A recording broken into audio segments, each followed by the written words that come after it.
Teman-teman semua pasti mengenal Pak B.J. Habibie, bukan? Beliau menciptakan pesawat terbang, di mana beliau ketika menciptakan pesawat terbang tersebut melakukan pengukuran dengan akurasi dan presisi yang sangat tinggi.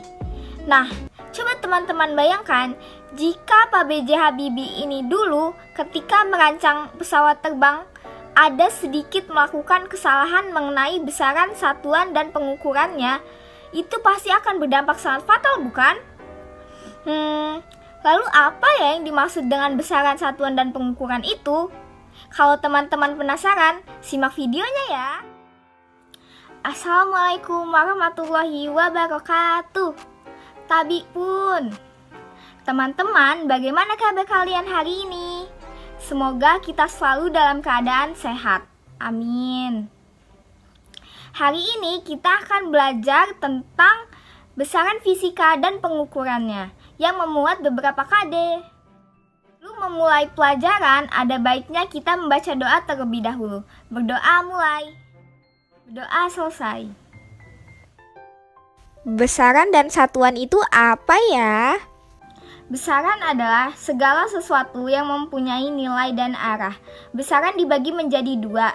Besaran berdasarkan satuannya, yaitu besaran pokok dan besaran turunan, dan juga besaran berdasarkan nilai dan arahnya, yaitu besaran skalar dan besaran vektor. Besaran pokok adalah besaran yang berdiri sendiri dengan satuan tertentu dan tidak tersusun oleh besaran lain.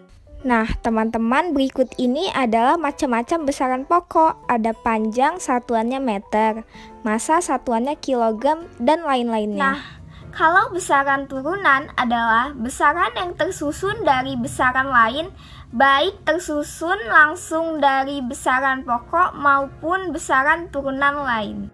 Ini macam-macam besaran turunan, ada luas, kecepatan, percepatan, gaya, tekanan, usaha, dan massa jenis. Tadi kita sudah membahas apa sih pengertiannya besaran pokok dan besaran turunan. Kali ini kita akan membahas pengertian dan contohnya besaran skalar dan besaran vektor. Besaran skalar adalah besaran yang mempunyai nilai atau besar saja. Contohnya massa, suhu, dan waktu. Sedangkan besaran vektor adalah besaran yang mempunyai nilai dan arahnya. Contohnya kecepatan, gaya, dan momentum. Teman-teman, tadi kita sudah membahas tentang pengertian besaran, macam-macamnya, dan contohnya. Sekarang kita akan membahas satuan. Satuan adalah sesuatu yang digunakan untuk membandingkan atau mengukur besaran. Teman-teman juga harus tahu, ada yang namanya satuan internasional, disingkat SI, di mana SI adalah satuan pengukuran baku yang ditetapkan oleh International Bureau of Weights and Measures dan berlaku secara universal. Besaran fisika juga bisa dinyatakan sebagai dimensi yang dilambangkan dengan huruf-huruf tertentu dalam sebuah kurung persegi seperti ini. Teman-teman, selanjutnya kita akan membahas tentang konversi satuan. Contohnya panjang. Konversi satuannya 1 inch sama dengan 2,54 cm. Nah, kalau pengukuran itu apa sih? Pengukuran adalah proses membandingkan suatu besaran dengan satuannya. Setiap besaran pokok pasti mempunyai alat ukur untuk mengukur nilainya, seperti mistar, jangka sorong, dan mikrometerskop.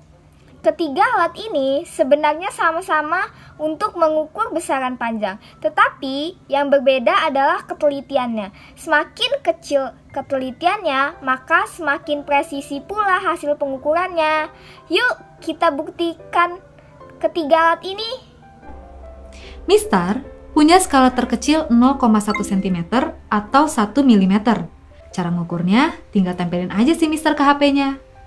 Hasilnya adalah 0,8 cm. Terus kita coba ukur pakai jangka sorong.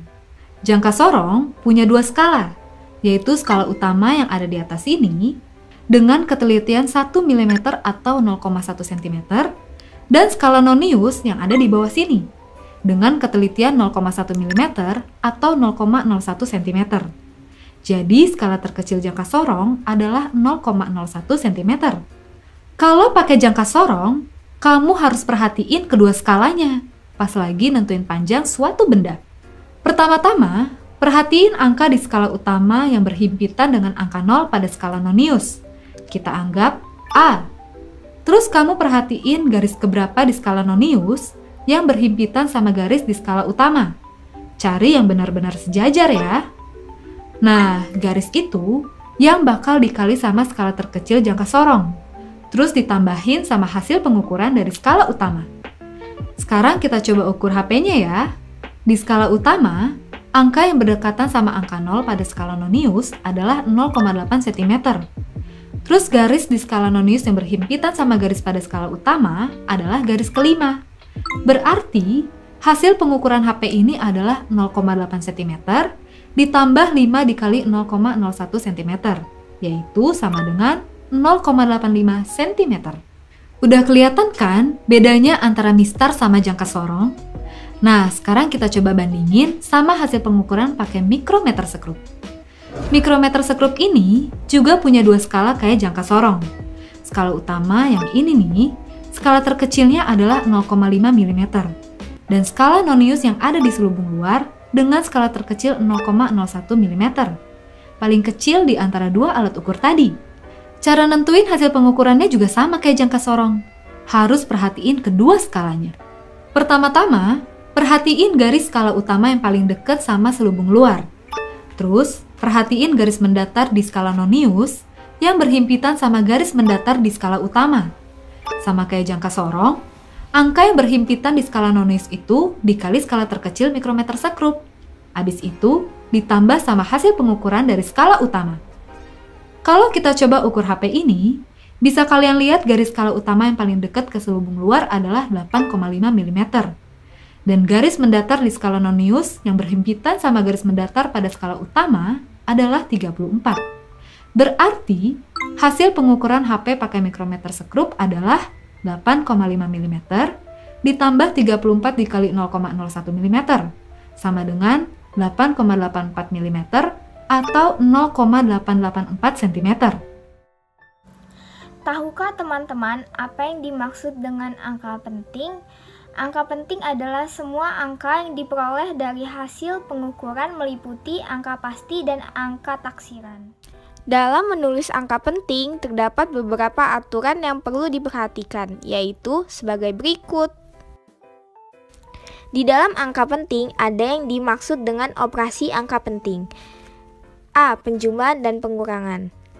Hasil penjumlahan atau pengurangan hanya boleh mengandung satu angka taksiran. Maksudnya, kita lihat di contoh 4,562, 2 adalah angka taksiran, ditambah 1,077, 7 adalah angka taksiran, hasilnya 5,632, ada 2 angka taksiran. Nah, karena hal ini sehingga dibulatkan menjadi 5,63 karena hanya boleh mengandung satu angka taksiran. B. Perkalian atau pembagian. Hasil operasi perkalian atau pembagian hanya boleh memiliki angka penting sebanyak bilangan yang angka pentingnya paling sedikit. Kita lihat di contoh, 2,42 ada 3 angka penting, dikali 1,2 ada 2 angka penting. Hasilnya 2,904 ada 4 angka penting. Nah, katanya cari yang angka pentingnya paling sedikit. Nah, di sini angka penting paling sedikit adalah 2. Jadi, kita bulatkan menjadi 2 angka penting berarti 2, C. Pemangkatan dan penarikan akar. Hasil pemangkatan angka penting hanya boleh memiliki angka penting sebanyak angka yang dipangkatkan. Kita lihat contohnya, 1,5 pangkat 2. Hasilnya 2,25 kita bulatkan menjadi 2,2. Jadi ada 2 angka penting. Contoh yang lain adalah akar 144, hasilnya 12,0. Jadi ada 3 angka penting. Jika teman-teman dihadapkan dengan bilangan ribuan atau ratusan, pasti teman-teman masih mengerti kan nama bilangannya. Bagaimana jika dihadapkan pada bilangan seperti ini dan seperti ini? Sungguh sangat sulit untuk menentukan jumlahnya secara langsung, bukan? Karena itu dibentuklah suatu notasi yang disebut notasi ilmiah. Notasi ilmiah ini bisa mempermudah teman-teman dalam menentukan suatu nilai besaran yang terlalu kecil atau terlalu besar loh. Nah, teman-teman, seperti ini notasi ilmiah. Untuk melatih kemampuan teman-teman, mari kita jawab contoh soal berikut ini secara bersama-sama ya. Jawabannya D. Pembahasannya, jangka sorong adalah alat ukur yang mampu mengukur jarak, kedalaman, maupun diameter dalam suatu objek dengan tingkat akurasi dan presisi yang sangat baik. Jadi jawabannya B. Pembahasannya, cara mencari jari-jari yaitu diameter dibagi 2, berarti 8,50 dibagi 2 hasilnya 4,25. Kita menggunakan keliling lingkaran. Rumusnya 2πr. Nah, di situ pi-nya menggunakan 3,14, jadi kita tinggal memasukkan saja 2 kali 3,14 kali 4,25, hasilnya 26,64, kita bulatkan menjadi 26,7. Agar teman-teman lebih paham, coba kerjakan latihan soal berikut ini. Pesawat terbang yang ingin take off dan landing menggunakan metode besaran vektor, sehingga ketika turun tidak langsung jatuh ke bawah, melainkan melalui arah vektor yang telah disesuaikan sehingga orang-orang yang ada di dalamnya tidak jatuh maupun tidak terombang-ambing. Wah, ternyata fisika sangat dekat dengan kehidupan kita ya. Baik teman-teman, waktunya kita memulai diskusi. Silakan pause video ini untuk memulai diskusi. Teman-teman, jangan lupa belajar dan banyak baca bukunya ya. Terima kasih sudah menonton video ini sampai habis. Saya harap video ini sangat bermanfaat untuk teman-teman semua. Saya akhiri. Wassalamualaikum warahmatullahi wabarakatuh.